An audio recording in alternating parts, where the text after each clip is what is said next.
Okay, we are live. Right. We are reconvening our morning hearing and switching topics, and we're going to learn about beaver management at state-owned dams. Welcome, Ben Green. For the first time this session, we haven't seen you, but we spent a fair amount of time with you last session, so it's good to see you. Thank you. Sure.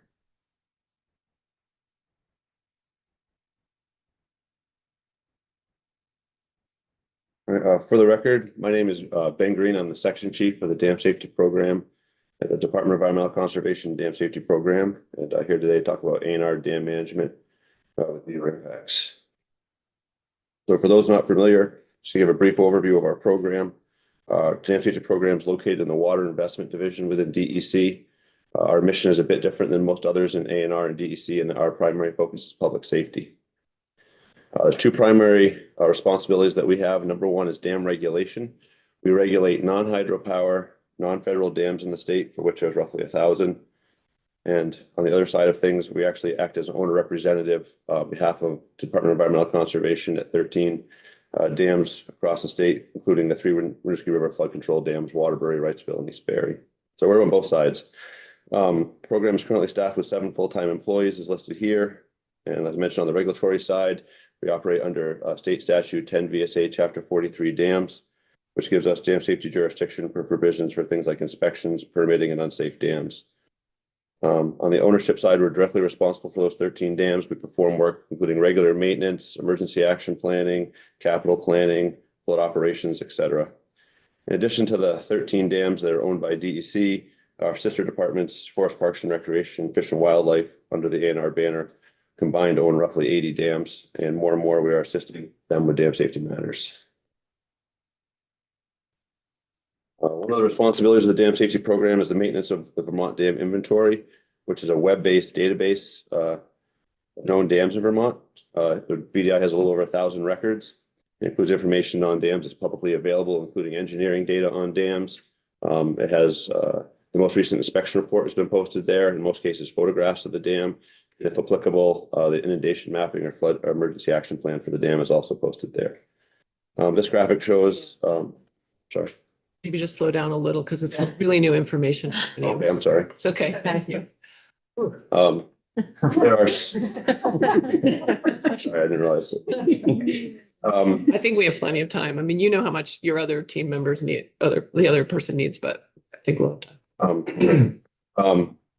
This graphic just shows a instead of what the inventory looks like if you log into it on the internet, and then there's ultimately basically 4 entities that regulate dams in the state, and this graphic just shows the breakdown of the number of dams based on hazard potential classification for the different regulators. Again, the DEC regulates the majority of the dams whom I work for. Public Utility Commission and the Federal Energy Regulatory Commission are also listed here, and then on the dams that are federally owned are self-regulated by those entities. And so there's roughly 25 of those in the state as well. So it's just a graphic to show the Vermont Dam Inventory and how we inventory the state. Can I just ask Representative Austin.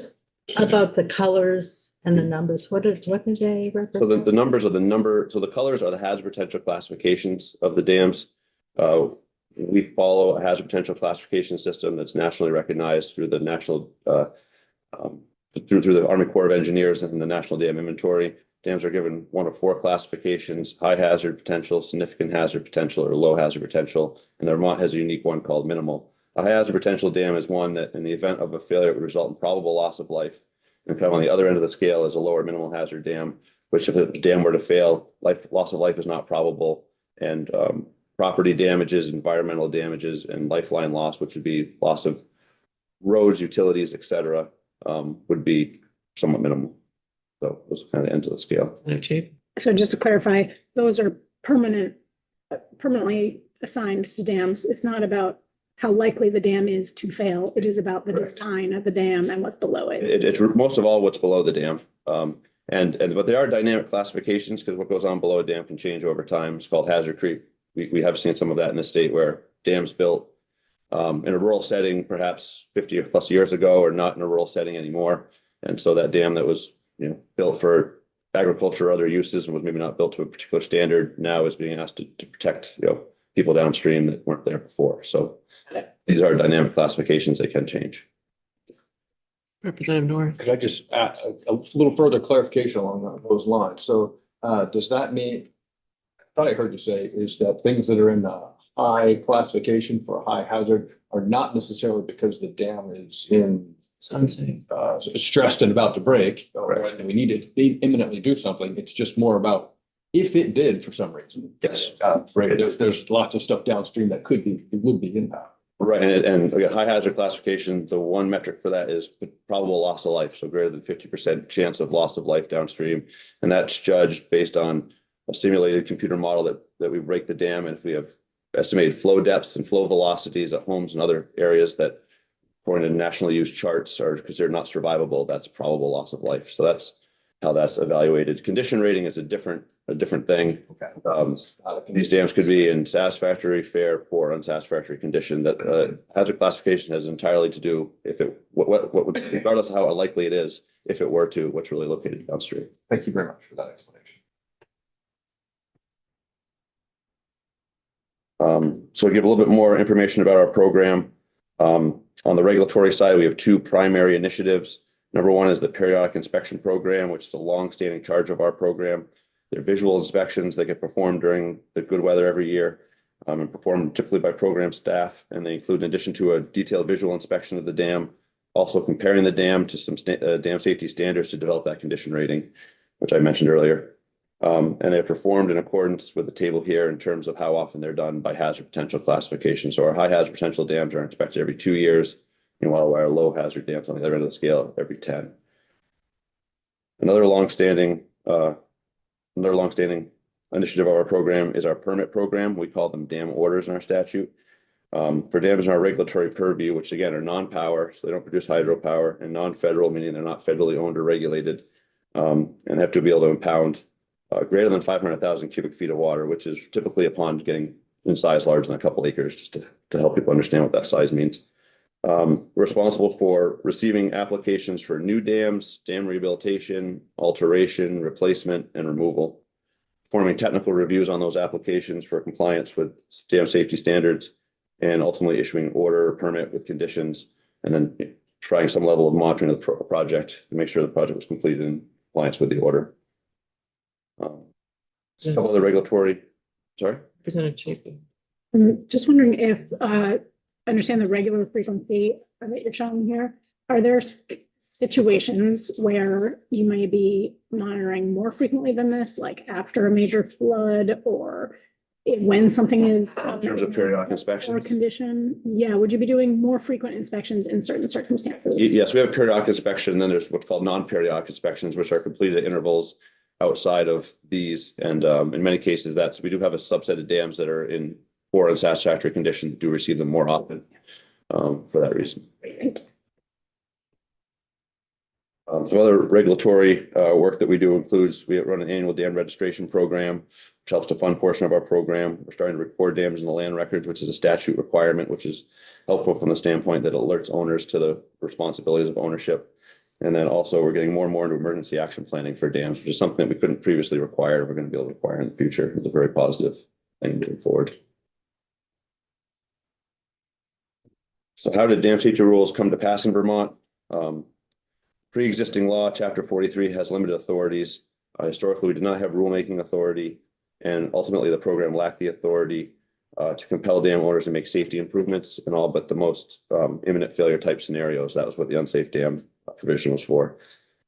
This unfortunately led to a culture of what we call benign neglect in some cases, where some owners didn't heed the dam safety reports, and we didn't really have the authority to require them to make changes. Fortunately, A&R, being one of the largest dam owners in the state, does also fall into that bucket with limited staff and funding and things like that. Unfortunately, due to this, Vermont, I think as a whole, is fair to say, does lag behind federal standards, and also compared to our surrounding states, our dam safety laws we're catching up, but we're behind. Other factors that come into play are aging dam inventory, which isn't necessarily unique to Vermont, but a high percentage of our dams are 50 years or older, which means some of the components on these dams are approaching the end of their design life, which leads to increased concern. And also the apparent trend of more severe and often extreme rainfall events that we've been seeing lately, which has certainly come to bear the last several years with more than just 2 events. So all these things combined, really the time is neat now to improve dam safety regulation management, to hopefully decrease risks of dams across the state. So in terms of dam safety rule development, which is unfortunately going on a little longer than we all had hoped, it's a two-step process. Phase one was administrative rules. Those were adopted in 2020. And then phase two is technical standards, and they are currently in development. They've unfortunately been delayed with all the flood response work we've had to do the last 2 years, but we are hoping to have them in place next year. Administrative rules include the topics listed here, but basically clarify definitions, dam owner responsibility, define hazard classifications and inspection schedule. And then standards rules, which are upcoming, will provide detailed design and construction requirements and standards, engineering standards, require operation and maintenance plans, emergency action plans. For those who don't know, emergency action plans are going to be required on high hazard potential and significant hazard potential dam. And basically they're a plan that the dam owner develops that includes simulated dam failure mapping, inundation mapping, that they can share with local emergency personnel to show should the dam fail, these are the areas that could be flooded, and then communication protocols to go between the dam owner and the local emergency management folks to be able to plan for, and God forbid, react to such an occurrence. There's a little bit of the high points of the administrative rules. One of the significant pieces of the rules are the dam owner obligation responsibility section that really made clear for the first time the expectations of dam ownership. Owners are required to safely manage and operate their dam. They're solely responsible for significant financial undertaking of dam ownership. They're required to cooperate with the department, and rule compliance does not necessarily relieve them of their liabilities. Dam owners, they own all the risk and liability of dam ownership. If there's an issue that occurs upstream or downstream of their dam due to operation, misoperation, or failure of their dam, by and large, they're on the hook for that. So they have a lot of skin in the game. And A&R as a dam owner is no different.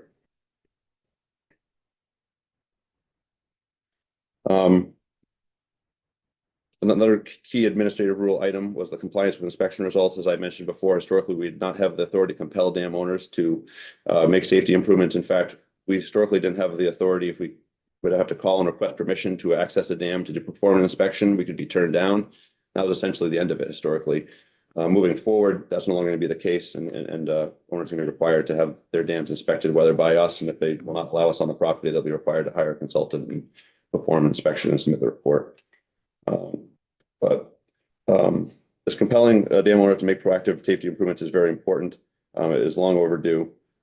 This figure here shows some, unfortunately, some typical deficiencies that we do see during inspections. Particularly, we see erosion, uncontrolled seepage, we see tree and brush on dams, and unfortunately, sometimes we also see unwanted animal activity on dams. So now to shift gears a little bit, I'd like to talk more particularly about A&R owned dams.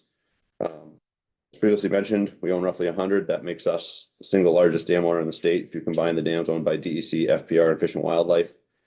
And typical ownership tasks that we perform are in the box to the right on this image here. They range from operation and maintenance to emergency action planning to capital planning, planning and performing larger projects, as well as dealing with smaller items, maintenance items, and beaver conflicts. I apologize for this map, probably is not the easiest to decipher. This is a map of the entire state with all of the A&R owned dams mapped on it. The blue dots show the location of all A&R dams. The number next to those is the state identification number. So if you are interested in one of these dams, you can go on the Vermont Dam Inventory. You can enter that identification number, and it will pull up the information that's publicly available for that dam. You can see we have fairly well distribution. Our A&R dams are fairly well distributed throughout the state. Some of the clusters you see are in Fish and Wildlife management areas, where there's chains of dams that are close together. Some of the challenges that we have as dam owners at A&R, and some of these things are really no different than similar private or municipal dam owners have. But as a whole, across our inventory of roughly 100 dams, roughly 40% of A&R dams are in poor and unsatisfactory condition. That's going to require increasing investment in them in the future. 80% of our dams are more than 50 years old. As I mentioned, that's not necessarily a problem unique to us, but many dams and components are nearing their original design life. As mentioned earlier, that's a concern. As was mentioned earlier, increasing severity and frequency of storm events. And in the last few years have been a great example of that. A somewhat outdated number, but a ballpark number for the cost to estimate to rehabilitate A&R owned dams is roughly $25 million. It's probably quite a bit higher than that now. And to be clear, that excludes our 3 Winooski River flood control dams, which are much larger dams and kind of on a different scale than the majority of our rest of our dams. And then upcoming dam safety rules and compliance. It's our goal, to the extent that we can, to improve the condition of our dams across our inventory, hopefully avoid dam safety enforcement issues amongst ourselves. So we're trying to be more proactive with being better dam owners in the future. I think we have a question from Representative Bartholomew. Sorry. You said 25 million to rehabilitate a dam.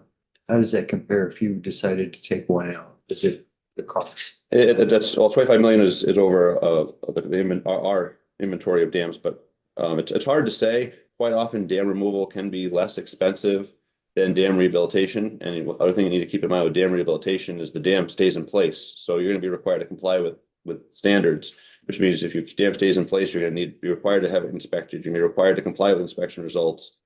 You know, keep your emergency action plan up to date, your operations and maintenance plan up to date. If you remove the dam, it's gone. There's no more active management at that site. So you're sort of done. So your ongoing costs for dam removal are much less, of course. And then often, you know, I guess it can go both ways, but often dam removal is less expensive than rehabilitation. It's largely dependent on a lot of factors. It seems like the most impactful factor is when you remove the dam, quite often there's quite a bit of impounded sediment behind the dam, and how much of that sediment has to actually be physically removed for environmental regulation purposes and water quality purposes. And that can actually drive the cost quite a bit. The function often of just physically removing a section of the dam is not all that expensive, but completing that full project can add up. Thank you.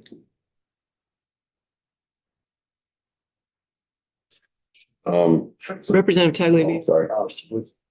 To follow on with Representative Bartholomew's question, does your assessment of the cost of removal versus maintenance include the potential for damage after? Because we're talking about most of these are flood damage or flood control. Mhm. What about once a dam is removed, the potential for flooding and flood damage downstream and that cost? Is that taken into consideration when thinking about possibly removing a dam? So that is taken into consideration in that quite often through FEMA, through floodplains, you're changing the way that water moves through with or without a dam. And so quite often that's taken care of or addressed through floodplain regulation. It's a mixed bag, and there's so many different dams and so many different configurations. Sometimes removing the dam both upstream and downstream makes no difference because the dam provided no real flood protection because it didn't have additional storage availability. And upstream, it actually improves flooding because it lowers that base flood elevation from the water being held at a certain level. And then there's other dams where if they were removed, I would say these are often less targeted for this reason. It would increase flow downstream because that dam is attenuating or slowing down or storing some of those storm waters. And in that case, it's sort of a trade-off. You're trading off dam safety risk for more frequent flooding risk. So there's sort of risks on both sides, and sort of those need to be evaluated and decide upon which are tolerable.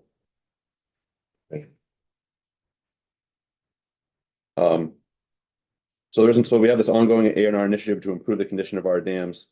This includes a variety of different work that goes well beyond addressing beaver conflicts. We performed 2 years ago, we completed a risk assessment of 20 high hazard and significant hazard A&R owned dams. That kind of gave us a ranking list of the highest risk to the ones that were of lesser risk for prioritization purposes. That was one thing we've done. We've also started this rhythm of trying to have, now we have 1 dam in rehab construction. We have 2 dams that are going into rehab design. We have 8 dams in comprehensive assessment. Basically, the way we're working through these dams is dams that are in need of repair, rehabilitation, are going through comprehensive assessment. That's involves engineering analyses and field data collection, and then identification of alternatives to make the dam safer and compliant with our regulations. And then those alternatives are looked at, and ultimately one is selected, and that's moved forward to design and then ultimately construction implementation, which does require continuous capital funding at a higher rate than we currently have. But that's our goal, is to basically have projects in each of those steps and continually move projects through that pile from the bottom to comprehensive to design to rehabilitation, and they can essentially go to the bottom of the list from a risk standpoint. So that's our initiative. In addition to that, we're using available budgets and available contracts to perform other work. We're doing geotechnical information collection at a bunch of dams. We're really ramping up our emergency action planning efforts, as well as our maintenance efforts, mowing and brushing and debris removal, et cetera. So it's 100 dams, and frankly, we can't cover it all right now, but we're trying to do a lot better than we ever have. So Yeah. that's our goal. Representative North. Thank you. So what is the number of dams that are in that intersection of high hazard classification and poor condition? Something like that would be like key items you want to focus on. So I believe if we look statewide, I believe it's 16 dams that are high hazard, poor condition. And that's not just A&R dams. That's, I think there's only one A&R dam on that list. Those are also municipal and privately owned dams included. What kind of activity have occurring on those 16 high hazard, poor condition dams? So there's a grant program that's it's the future of it's unclear at this point at the federal level, but it's called the FEMA High Hazard Potential Dam Grant. We were able to get that grant several years ago, and we did a risk assessment of a subset of those dams. That's a requirement of that program, is to rank amongst those the highest. They're all high hazard dam, but within that batch, the highest risk of the high hazard dams. That's been completed. We were very hopeful to apply this year, and with the 16 dams. Make that funding potentially available. It's unclear right now if that's a program that's going to remain available and viable. Certainly as our regulations come in and we start more actively regulating, these are really the first dams we're going to go to because they're the highest risk dams. Representative Chapin. After the comprehensive assessment and weighing all those different, who is making the decision about which option we take? We work with the DMCT program often operates the project. We get an alternative that typically includes for state historic preservation purposes, we have to have an option that meets state historic preservation and archaeological considerations. And there's usually several other alternatives that include reconfiguring the dam in various ways. Typically, those options are taken to the lands management and the district stewardship team of the state. There's costs also available at that time, so we can look at budgets, so we can look at kind of what makes the most sense for the site. And then typically an option is selected, a general option is selected, and then this is happening at Noise Pond Dam and soon hopefully at Silver Lake Dam, or Noise Pond Dam in Groton, and hopefully soon Silver Lake Dam in Barnard. There's a public meeting to present that plan. So is it like the commissioner's level of, is that who's deciding? I would say it's a somewhat of a collaborative decision overall. Some of the alternatives, when we look at pros and cons, obviously we have to look at the historic preservation option. Often that has a hard time meeting modern standards, so we have to do some balance. And then we look at several of the alternatives, quite often alternatives that increase downstream flows through increasing spillway capacity is kind of a non-starter as a public dam owner. We don't want to do an improvement that exacerbates downstream flooding, so that does somewhat narrow our options. But that's typically the process that's followed as we go through those internal stewardship and land management team meetings to present options and largely arrive on one, I guess, as a group, which again, usually it is somewhat limited between those criteria that we have to meet. When you say a group is collaborating around that, that's like the engineering team, your whole team plus. Right. So we hire a consultant to help us with these projects. They're too large for us to take on with our staff. So usually we have an engineering consultant who we collaborate with them a lot, but they develop the alternatives. We review them. We kind of select the ones we think make sense. We take that to the stewardship teams. We meet with them. We talk about the different options. Maybe there's some tweaks. There's usually always tweaks at final design because they are used the alternatives in themselves are usually there's quite a bit of ability to kind of tweak them within the final design process. But basically, it kind of gets us down a conceptual approach to how we're going to take the dam. And municipalities or nearby landowners or folks who are affected or they're involved through the public. Yeah, and like a good example of that, it hasn't happened yet, is at Silver Lake and Barnard. That dam, the High Harris Dam is literally right in their downtown, right by their country store. There's going to be a concerted effort as we get to that stage. We've just completed the comprehensive assessment. I think we know where we want to go. There's going to be a public meeting about the proposal, what we're planning on doing there, and taking feedback on that. And if it was a viable option to remove the dam, that would just be one of the options in the mix. Yes. Or is that a different process? Yeah, no, I guess on the last few, often the comprehensive assessment, sometimes we haven't evaluated dam removal. It kind of depends on the dam. Some of these dams, it's pretty quickly a non-starter. We have like Noise Pond Dam up in Groton is a cold water natural brook trout fishery that's the backbone of a park up there. So removal really isn't an option there. Even lowering the water, we're trying to figure out how to do the project to not lower the water level to impact the fish. So there's projects that we have that dam removal really is not an option, so we don't evaluate it. alternatively evaluate cost money. And so if we are pretty sure one's a non-starter out of the gate, we don't.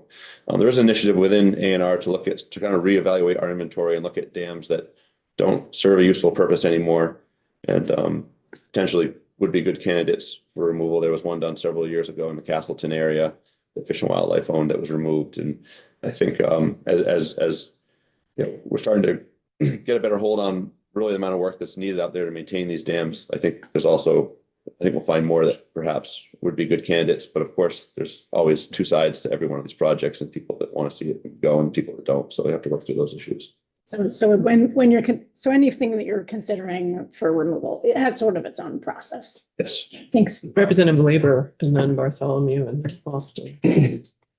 Of the 16 dams, but one was A&R owned, the other 15 are private or municipal owned. Yes. Is there any, may not even exist yet, but is there any hydrologic instruments that can be placed on the 15 that we don't control to measure spillway flow after intensive wet season so that you could know, even remotely, the amount of water that is going over the spillway? And at the same time, have that or another instrument measure ground vibrations from seepage as the dam weakens, so that you would have advance notice to give the municipalities, villagers south of that dam, opportunities to get out. Because your LEMP process only kicks into gear after the fact. Right. And I think yes, and largely that technology does exist. In most of those cases, it would be the expectation that those dam owners should, that technology is not installed on any of those dams. It would be the expectation that those dam owners are providing, on real-time monitoring of those facilities during events like that, so that they can activate their emergency action plan and communicate appropriately with the downstream emergency personnel. But what you're saying is a great point. And some side project that we have going on is for roughly about 10 A&R owned dams. We're working right now on an instrumentation project. We do have instrumentation at Waterbury that's automated. That's the only dam we have automated instrumentation at right now. We're working on automating roughly 10 of our own dams so that we can sort of have exactly what you're speaking of. We can have a photograph of the dam. We can have a reservoir elevation. So in real time, we can check the reservoir elevation. We can also get a photograph. So if we don't have enough personnel to put someone right at that location, we can see what's going on in real time. Within A&R, we're also working on a program, across 100 dams across 3 different departments. We're working on a program to identify a responsible caretaker for every single dam that's going to be responsible for monitoring dams during flood events. That was something that came out of the after action report following the 23 and 24 floods, was that, while many of our dams are monitored and checked on, there are a subset that simply are not. And we need to have a responsible party for every single dam and someone whose job is to go out and check. And I guess that's how we approach that problem right now. Thank you. Representative Bartholomew. I assume anytime you start talking about removing a dam, there's going to be a very vocal group who wants to retain the pond or the lake. So, I mean, I would say typically, yes, it depends. I would say in some cases, yes, in some cases less so. I mean, there are some dams that are largely surrounded by private property and everyone's on the same page, and the dam has been sedimented in such that their pond doesn't really have a useful recreation value anymore. And they understand the risk and liability of dam ownership and what the heck are we going to do with this thing. There's also, in many cases, more funding opportunities for dam removal than there are for rehabilitation or reconstruction. So that's also an avenue that I think building back into a corner, but it provides a solution for them. I know that's the case with that dam in Windsor, is that's now in the wildlife management area, and the people who love the pond, the dam itself serves no purpose anymore. Correct. But we don't want to lose our pond. Right. Representative Austin. Yes, just, you were talking about useful purposes of dams. Yes. And I'm thinking, drink, reservoirs, recreation, energy possibly. Yeah. And I'm just wondering, why are there dams? Our number one use in Vermont is over 50% is recreation. Number 2 is hydropower. Number 3 is water supply, typically public water supply. There's some other uses for water supply as well. Lumped into water supply is snowmaking ponds at ski areas, agricultural supply for agricultural purposes also lumped into that. Dams that are purpose designed flood control are less than 1%. There's a very small number of dams who are designed and installed for flood protection. And that's really limited to Winooski River flood control dams, the Army Corps flood control dams in the Connecticut Basin, and there's a small subset of Natural Resource Conservation Service installed flood control dams in the town of Ludlow. Not to say there aren't a few other dams in the landscape that do provide some level of flood protection, but those are the only dams that were designed and provide a great measure of flood protection by their primary purpose. Yeah, on this, on a map in the southwest of Vermont, why is there such a cluster? That's wildlife management area, I believe. Are you talking about the kind of more the western side? Yeah, Wildlife management areas, and there's a chains of dams that were put in the 40s, 50s, 60s for various wildlife purposes. And so there's these chain of dams, and they all kind of identify each other when you zoom out this far. You know, but they're wow, they were originally put in for wildlife management areas. thank you.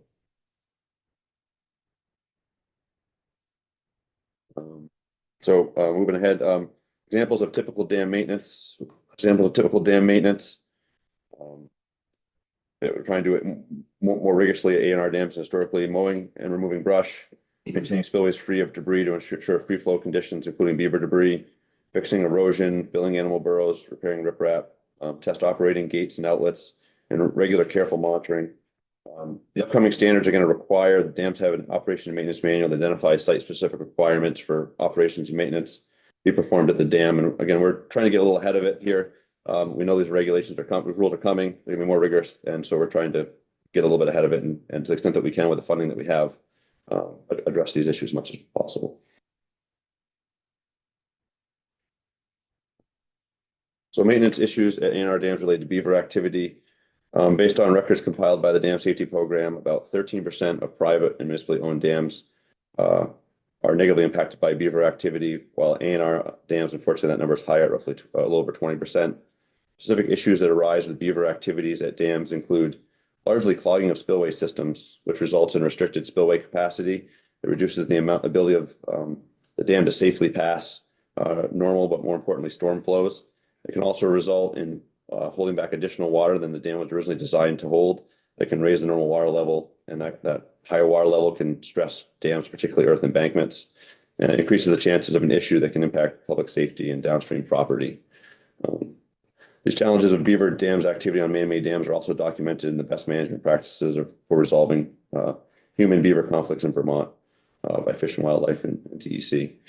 It's been a longstanding element of our inspection reports that we recommend that beaver debris not be allowed to be built up on spillways and clog spillways and raise levels and reduce capacity. And in many cases it's been handled. In some cases, unfortunately, it hasn't, and it has become a festering issue. Representative Pritchard. So this, I attended a short while ago your presentation at U32, and I think you used the same presentation Pretty much the same presentation. there. And so the format they had basically is they allowed people to put questions up, but they didn't answer any. And one of the things during the 3 presentations that they spoke about was the ineffectiveness of these, I guess, beaver deceivers. Now, we've had a testimony from Skip Lyle, who designs these, that says they are effective on dams. So I guess I'd like to know why you feel they're not effective, or why they're not effective. Sure. Because that question wasn't answered. Yep. I move to the next slide, address that. Okay. That works. So dam safety alternatives to beaver challenges. First one on the list here is install and maintain beaver flow devices, beaver deceivers. I guess they're called a bunch of different things, beaver baffles. There's a bunch of various designs that are somewhat similar in their concept. While they may provide adequate flow capacity during normal conditions, normal flows, maybe like you have out there today, and they were maybe effective in very small watersheds, they do typically have inadequate hydraulic capacity for storm events. And for that reason, they don't have the same level of capacity, flow capacity as a spillway, a designed spillway would have. Even take a low hazard potential dam, for example, that dam is required to safely pass a 100-year storm flow with a minimum amount of freeboard between the dam, crest of the dam and that peak water surface elevation. So the dam has been designed to pass that flow without, starting with an artificially high water level due to beaver debris, or with a partially or fully clogged spillway system due to beaver debris. So when you add the beaver debris into the equation, it makes the dam what would be called hydraulically inadequate. It's just almost a similar issue that we have on antiquated dams or dams that have gone up in hazard potential classification. The spillways were designed in an undersized way because they were designed to pass a smaller storm. Now they're required to pass a larger storm. Unfortunately, beaver do often clog spillways and raise the water level behind the dam, and that takes capacity away from the spillway system and storage away from the reservoir, which are the two ways the dam can safely pass a flood. And so those beaver devices, I give for an example. You may have for example, take a spillway that's 20 feet wide, and water would flow through that channel. If you had a beaver come and plug that with a beaver dam, and you put a 24-inch, say, beaver flow device through there, that flow device would have a capacity that's 9% less than that spillway without the beaver debris there. So while they may be effective in low flow conditions, they don't have the same capacity level as what the dam was designed to have. To apply to dams. To apply to dams and other applications, that they're a great tool in other applications, but on regulated dams, they restrict flow capacity, which is problematic. Federal guidance documents through FEMA that we use for various dam safety topics even have a manual on this topic, FEMA P473, impacts of animals on earth and dams. They strongly discourage the use of beaver flow devices at dams. We've also spoken with colleagues from other states, and we have personal experience with this too, but we've also talked with colleagues in other states, and other New England states, New Hampshire, for example, they do not allow beaver flow devices.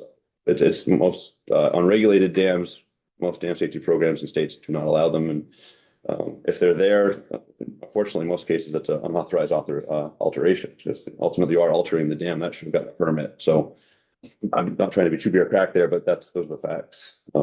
That they simply don't have the carrying capacity in the context of a dam.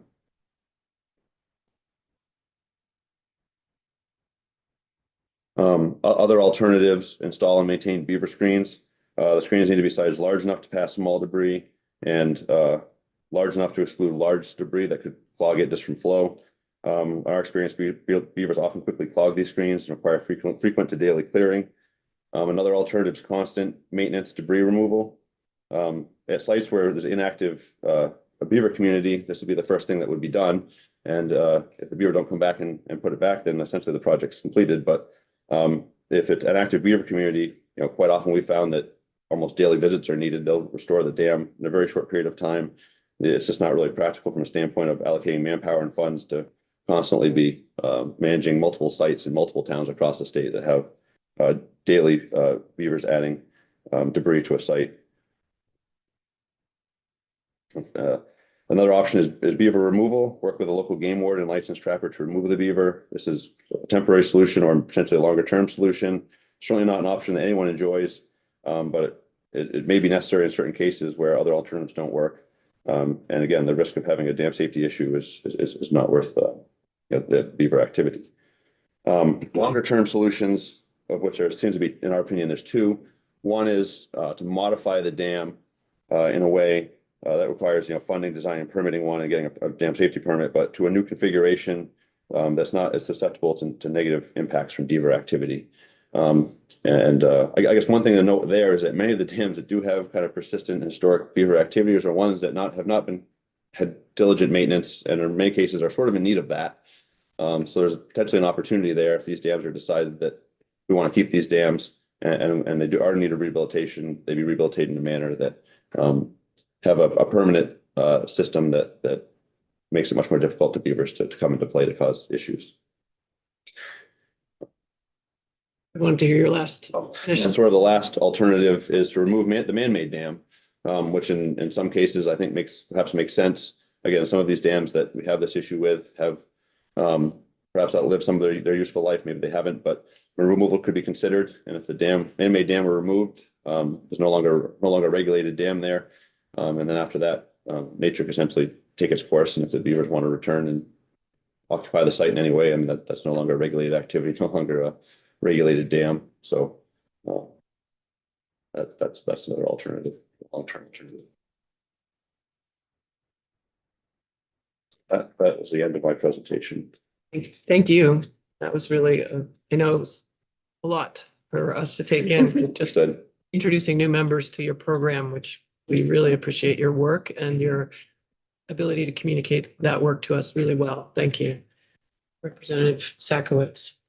You know, when you're talking about modifying dams to allow for the coexistence of beavers, that's definitely, you indicated a longer term solution for some of these. And I'm just wondering, and also seem to indicate that this isn't something that is always possible, but it's sometimes possible. And I'm just wondering, for the dams that we want to keep around for a long time, do you have any sense of sort of what the parameters are on that? Like what percentage of dams would be modifiable? Is it financially like viable to modify these dams? Or are some of them relatively easy to modify, some of them extremely hard but doable? Like, I'm just trying to get a sense of what that world looks like. I don't expect you to hold you to a particular response, but just to give a rough sense of where you see that picture. Yeah, understood. I think some of the modifications that you make on a permanent basis would basically be using, probably replace the spillway system with a system that actually uses some of the same concepts of a flow device, but designed to engineering standards and size appropriately. Typical things like flattening slopes have been proven to help with beaver activity, putting spillways in deeper water further away from the spillway. There's a variety of techniques that could be done, I think, that could make, I don't want to say beaver proof, but highly beaver resistant permanent structures. It's hard to say how many dams in particular those designs would apply to. I think in some cases, there are sites that are just more challenging. Sites that are shallower, have shallower water are more difficult to deal with. Sites where we can get to deeper water quicker, we probably have more options in terms of how we can put in permanent solutions. I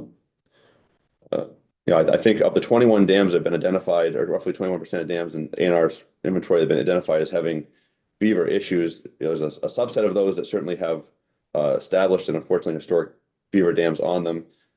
There's another subset of those that are been more actively managed and have a relatively regular debris removal element and beaver management element to it that probably don't require as much permanent changes. So I'm not sure if I'm really answering that. It's kind of a hard question to answer. I'm just curious, so accommodating beaver activity, meaning designing it so they don't come back, or designing it so that they are acknowledged as a presence and we're going to work with them, or both? Essentially, you're the second thing. Design them so that the flow devices or the spillway system is designed not unlike a flow device concept, in that it's very difficult for them to figure out how to stop the flow so that we can maintain the water level where we want to. And we have a spillway system that can do that. We have an auxiliary spillway system that's above the normal level, so they don't realize that's an area to dam. And we can essentially they can exist there, and it'll be very difficult for them to impact and clog the spillway and cause the issues that they do at other sites. So kind of coexist in a way. And have we done that anywhere yet in Vermont, or Not to my knowledge, no, we don't have a permanent installation like that. have you seen it done other places? I've read case studies of it being done other places. I think the concepts are fairly straightforward. It's kind of, if you're going to rehabilitate a dam to make one that could handle a beaver activity and be beaver resistant is not tremendously more challenging than if you're doing an entire doing an entire rehabilitation project. Mhm.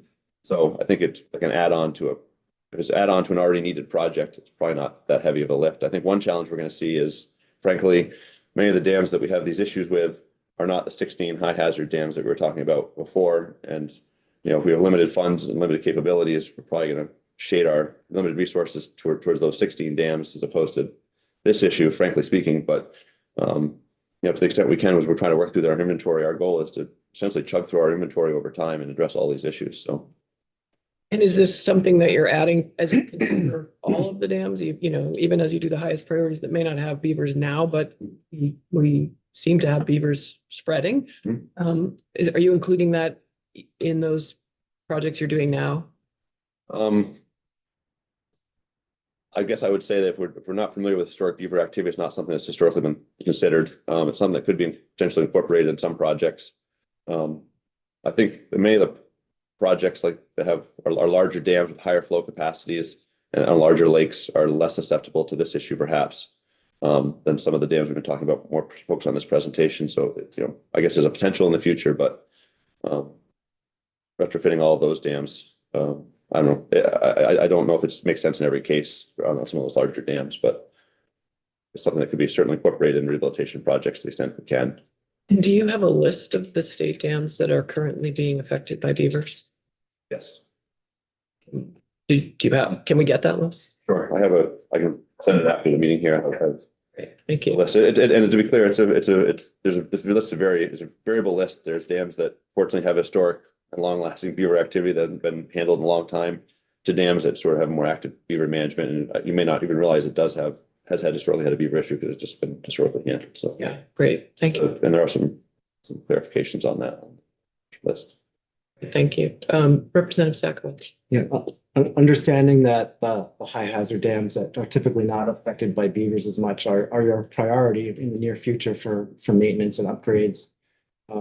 For these other dams that are sort of further out in terms of looking at maintenance issues and rehabilitation issues around those dams, is there a process that's already in place that's gonna require the agency to look at accommodating beavers when you do that work that's going to happen eventually in terms of when we are going to take the time to work on those dams, to make sure that that's taken into consideration, that's part of the process that. Yeah, I think that's something we worked into a matrix, like during alternative analysis, is the realization that this has been a long-lasting condition at the dam, that beaver activity here apparently is very good habitat. And we first, work with our partners in Fish and Wildlife to identify dams that have the factors that would be attractive to dams and are attractive to that pond, and keep that as a consideration to work into our alternative rehabilitation approaches. It's been so helpful. Thank you so much. I am curious, I think you mentioned best management practices at some point very briefly in one of the slides. So are there best management practices for dam management? And how does stuff like this fit into that? As across the board of owning a dam, best management practices? Yeah, does that exist? I mean, I know you're creating these rules that will then. Yeah, and there's, again, we're a little behind the times. Many states you look around us, most dams have operation and maintenance plans that identify all the things that owners should be paying attention to and taking care of. I just want to be clear, like there's dams that state owns and we also regulate, that we're heavily involved in. There's dams that we regulate, that we have that regulatory role, but we don't have that ownership role. And so, but yes, there's, and some dams do have operation maintenance plans, but there are general activities that need to be done at every single dam: diligent monitoring, maintaining spillways clear of debris, monitoring during storm events, monitoring seepage, reservoir levels. There's a long list of things, and each dam's a little bit different, and those things can vary a little bit, but there are definitely best management practices for managing and operating dams that are available. There's federal resources, multiple federal resources from multiple federal agencies that can help point people in the right direction. We use many of them, or a menagerie of them all on our dams. And again, I think what's going to really change is historically there's not been that requirement, and moving forward, there will be a requirement to have an operation and maintenance manual for the owner to sit down and really think that through, develop a plan, and then eventually stick to that plan. So hopefully the condition of our dams kind of improve over time, and we kind of address this issue. Yeah, and so I guess what I'm wondering is, my understanding is that where we're talking about particularly beaver activity, there are different approaches.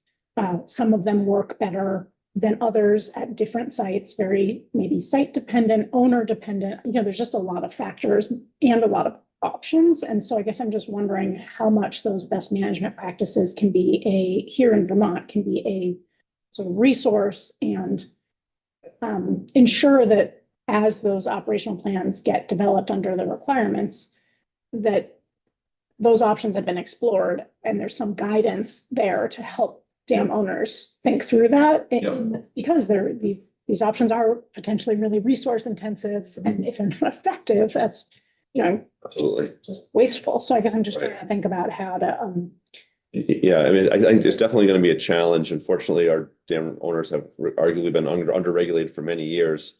You know, if you go to surrounding New England states, they're where we are 20, 30 years ago. And we're playing a lot of catch up in a short period of time. And it's going to be, frankly, unfortunately shocking to a lot of dam owners when they realize that the house they bought that had a dam in the back that they never really paid too much attention to now has a lot more strict requirements that they need to follow. And unfortunately, there's a cost associated with that. They've technically always owned the risk and liability dam ownership, whether they really wanted to admit it or acknowledge it or not. The last several years, we've had 5 dam failures between 2023 and 2024. It kind of highlights the need that most of the failures occurred at dams that were not well maintained and not well kept. And so that's just another signal into the importance of that. So what is the technical assistance that will be available to landowners in that scenario? I think as a program, we're planning on, and we've started doing this, making a series of fact sheets on a bunch of the dam safety requirements that will be coming. So owners will have access to, these fact sheets on different topics, including operation maintenance plans, emergency action plans, et cetera. Our program, to some level, will be available to assist them. And in some cases, on more technical issues that we just don't have the staff to be able to assist them with, they'll have to hire assistants, consultants and things. So between those things, certainly on our website, we already have some resources available. There's a lot of resources, federal guidance documents from various federal sources that are available, that some of which we have linked on our site already. So there are definitely lots of resources out there. We're going to be doing a lot of education too. As I mentioned, it's going to be a little bit of shock when these rules come into play. Although we've been taking a long time to get here and we've telegraphed this for even a while at this point. I think it's still going to be shocking when it actually comes. And, for example, as we're trying to complete our standards rule, we'll be holding a public meeting, in-person public meeting to review the rule and what it means. We did the same thing during the administrative rule step. We invited our regulated base in 2020, and we had 130 people show up. So we're trying to educate our base as well as we can of what's coming. And in some places, it's already been effective. Many owners are starting to kind of do what we're trying to do to our own dams, which is trying to get a little bit ahead of it, starting to price things out and starting to get a better understanding of what they have and things like that. So it's positive.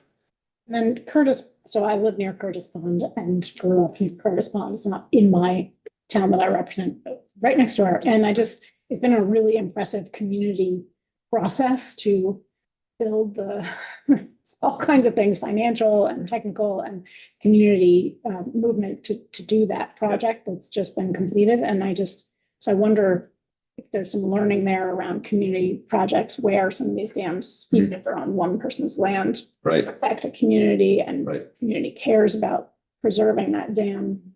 If there'll be some kind of, support to undergo similar process. I know has happened in other communities. Yeah, I think that one of the largest challenges with these things is that some of these dams are somewhat major infrastructure that support recreation well beyond, and it can even be owned by one single private person, which we kind of joke in our office that it would be like the equivalent of having like a private person on one of the highway bridges on 89. It doesn't make any sense. It's like and they'd be able to stop traffic if they wanted. It's sort of like that with dams. It's very strange, but it's not a problem unique to Vermont at all. More dams are owned by private people in Vermont and in the country than any other single use group. So and it's very challenging because in many cases, private owners may not have the resources to really maintain their dam in appropriate fashion. In some cases, there's been great examples of community coming together to kind of fill that gap. In other cases, there's been attempts, and there's not enough community support, and those are the difficult projects because they kind of get stuck on the funding issues and the what should happen next issues. And so that's a real challenge. All right, Representative Austin. Just can a landowner just remove a dam if they want to Yeah, on their land? Yeah, I mean, they have to go through the permitting process and everything, but yes, dam removal is an option. And that's an option. It's not nearly always an option if that's what the owner wants to do. Representative Labor. Has any dialogue or discussion been engaged with the NFIP program to get financial assistance to avoid tremendous costs?